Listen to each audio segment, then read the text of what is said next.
Hi friends, welcome to our channel. అక్కడ పిల్లలందరూ tension పడుతూ ఉంటారు. రేపు ఏం కాస్ట్యూమ్స్ వేసుకోవాలి, స్పీచ్ ఏంటి అని చెప్పి కంగారు పడుతూ ఉంటారు. అవును పిల్లలు, రేపు కాస్ట్యూమ్స్ ఏంటి ఇంతకీ అని చెప్పి అమర్ వాళ్ళ నాన్న అడుగుతూ ఉంటాడు. ఈ బాగి ఉండగా మీకు చింత ఎందుకు అని బాగి అడుగుతూ ఉంటుంది. అంటే మిస్సమ్మ, నీకు కాస్ట్యూమ్స్ డిజైన్ చేయటం, అన్నీ స్క్రిప్ట్ రాయటం అన్నీ వచ్చా అని చెప్పి అమ్ము అడుగుతూ ఉంటుంది. అన్నీ వచ్చు, అన్నీ నేను మీకే ప్రిపేర్ చేసి ఇస్తాను.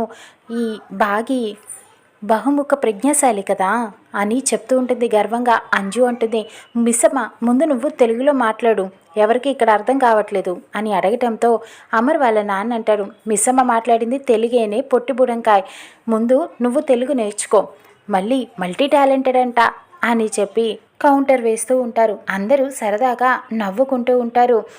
నేను అన్నీ ప్రిపేర్ చేస్తాను కదా, మీరేమీ వరీ అవ్వద్దు, నేను అన్నీ ప్రిపేర్ చేసిస్తా అని బాగి పిల్లలకు మాట ఇస్తుంది. ఇక అమ్ము అంటుంది, అయితే మిస్సమ్మ నువ్వు మా పక్కనున్నావంటే మేము సగం గెలిచేసినట్టే, ఇక మాకు టెన్షన్ లేదన్నమాట.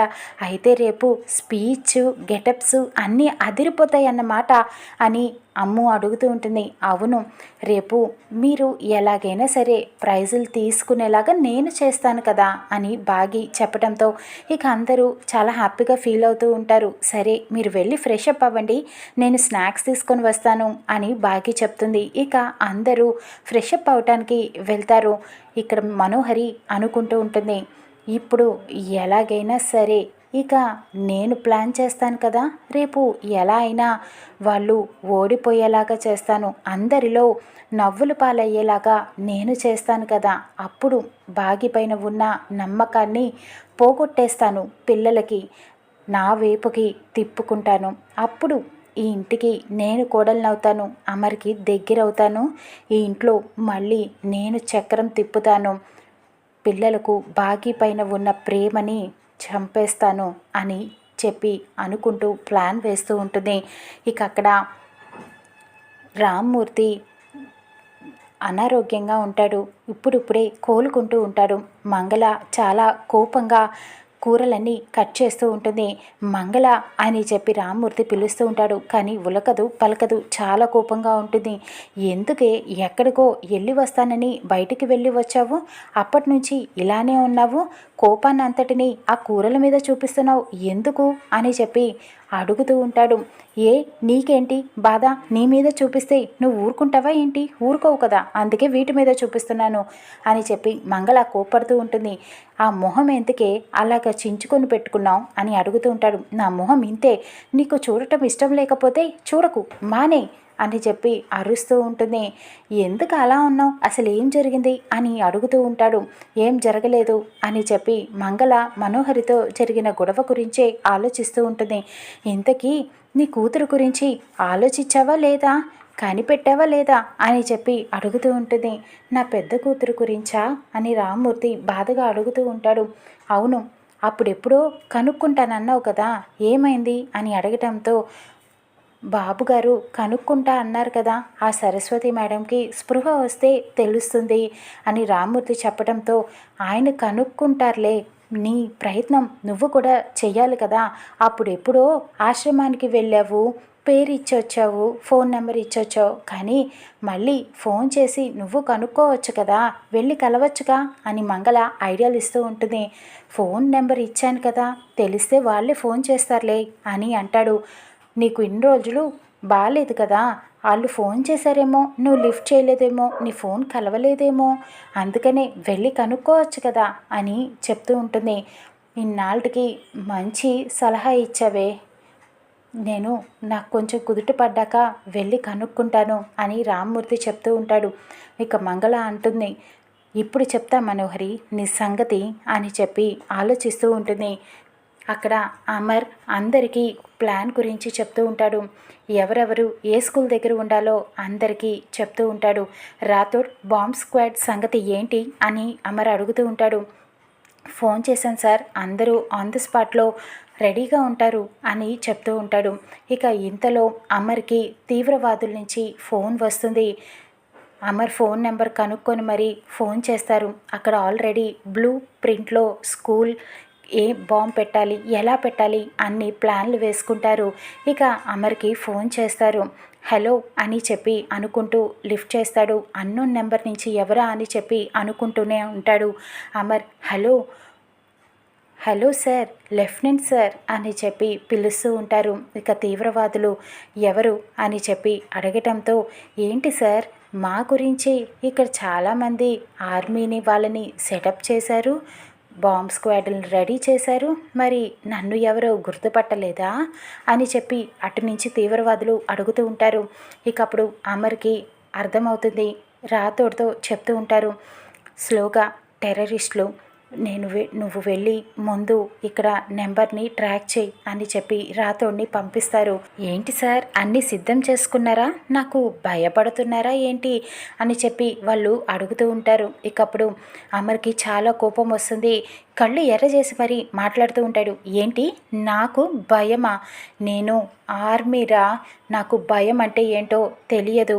నాకు చలిలో కాపలా కాస్తూ ఉంటాను, జనానికి రక్షణనిస్తాను, నేను జనాన్ని రక్షించే సిపాయినిరా అని చెప్పి చాలా గర్వంగా అమర్ చెప్తూ ఉంటాడు.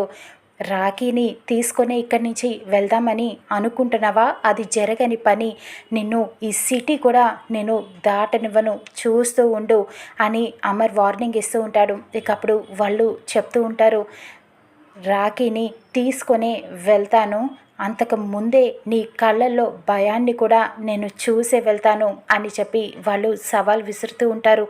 చూద్దాం, రాఖీని తీసుకువెళ్ళనివ్వను అని వార్నింగ్ ఇస్తూ ఉంటాడు అమర్. ఓకే సార్, రేపు కలుద్దాం, గుడ్ నైట్ అని చెప్పి వాళ్ళు ఫోన్ పెట్టేస్తారు. ఇక అమర్ అన్నిటికీ సిద్ధపడతాడు. వాళ్ళతో వార్కి దిగుతాడు. రాథోడ్ కాల్ ట్రాక్ చేసావా, అది వేరే కంట్రీ నుంచి వచ్చిందా అని అడుగుతూ ఉంటాడు. అవును సార్, వాళ్ళు చాలా డేంజరస్గా ఉన్నారు అని రాథోడ్ చెప్పడంతో ఎట్టి పరిస్థితుల్లో వాళ్ళని వదలకూడదు అని చెప్పి సిద్ధమవుతాడు. ఇక తెల్లారేక పిల్లలందరూ స్కూల్కి వెళ్ళడానికి రెడీ అవుతూ ఉంటారు. మిస్ అమ్మ వాళ్ళకి పాలు కలిపి ఇస్తుంది, రెడీ చేస్తూ ఉంటుంది. అందరూ పిల్లల ప్రోగ్రాం కోసం వెయిట్ చేస్తూ ఉంటారు. ఇక అమర్ ఆపరేషన్ కోసం సిద్ధమయ్యి కిందకి వస్తాడు.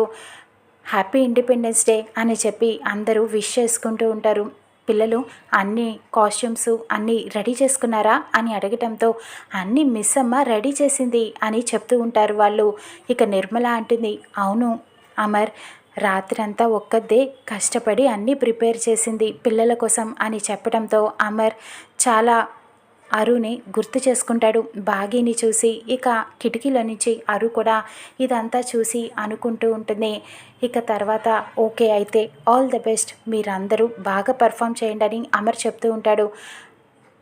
ఇక బాగి అడుగుతుంది, ఇవాళ పిల్లలు ప్రైజెస్ తీసుకుంటారు, గెటప్స్ కూడా వేస్తారు కదా, మీరు కూడా వస్తే బాగుండు అని చెప్పి బాగి పిల్లలు అడుగుతూ ఉంటారు. లేదు, నాకు ఇవాళ చాలా ఇంపార్టెంట్ పని ఉంది, నాకు రావటం కుదరదు, సరే నేను వెళ్తున్నాను అని వెళ్తూ ఉండగా ఒక్క నిమిషం ఆగండి అని అమర్ని చెప్పి బాగి లోపలికి వెళ్ళి జ్యూస్ బాటిల్ని తీసుకొచ్చి అమర్కిస్తుంది. రాత్రంతా చాలా టెన్షన్ పడుతున్నారు, ఎవరెవరితోనో ఫోన్లు మాట్లాడుతున్నారు, ఏమీ తినలేదు కూడా, ఈ జ్యూస్ అయినా తాగండి అని ప్రేమగా ఇస్తుంది. ఇక మిస్ అమ్మని చూసి అరు మురిసిపోతూ ఉంటుంది. అందరూ నాలానే నువ్వు ఉన్నావని చెప్తే ఏమో అనుకున్నాను మిస్ అమ్మ, అది నిజమే, అందరి గురించి కేర్ తీసుకుంటున్నావు అని అనుకుంటుంది. థ్యాంక్స్ మిస్ అమ్మ అని అమర్ వెళ్ళే ముందు ఇక బాగీకి చెప్తూ ఉంటాడు. మిస్ అమ్మ, పిల్లలు జాగ్రత్త, పిల్లలకి ఏమి జరగకుండా చూసుకో, నీదే బాధ్యత అని చెప్తూ ఉంటాడు. అదేంటండి, ఏదో బాయ్ చెప్పకుండా బాధ్యత అప్పగిస్తున్నట్టు చెప్తున్నారేంటి అని అడగటంతో అమర్ ఇక అనుకుంటాడు. పిల్లల్ని ఒక్కసారిగా దగ్గరికి తీసుకుంటాడు. ఇలా మనసులో అనుకుంటాడు, నాకేదైనా జరగచ్చు, ఇవాళ జరిగే ఆపరేషన్లో మిస్ అమ్మ ఉందనే ధైర్యంతో నేను వెళ్తున్నాను, జాగ్రత్త పిల్లలు అని చెప్పి అనుకుంటాడు. ఇక బయటకు వెళ్తూ ఉంటాడు. అరు ఆలోచిస్తుంది, ఏదైనా ఆపరేషన్కి వెళ్తున్నారా అని చెప్పి కొంచెం భయపడుతూ ఉంటుంది. ఏమైంది మావయ్య, ఎందుకు ఆయన అలా మాట్లాడుతున్నారు అని బాగి అడుగుతూ ఉంటుంది.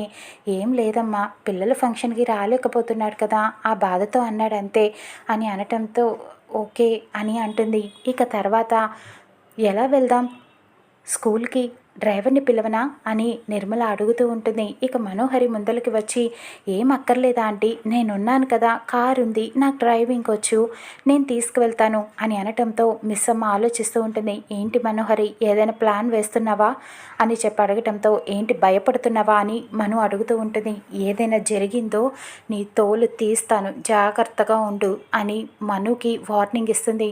అందరూ కలిసి స్కూల్కి బయలుదేరి వెళ్తూ ఉంటారు.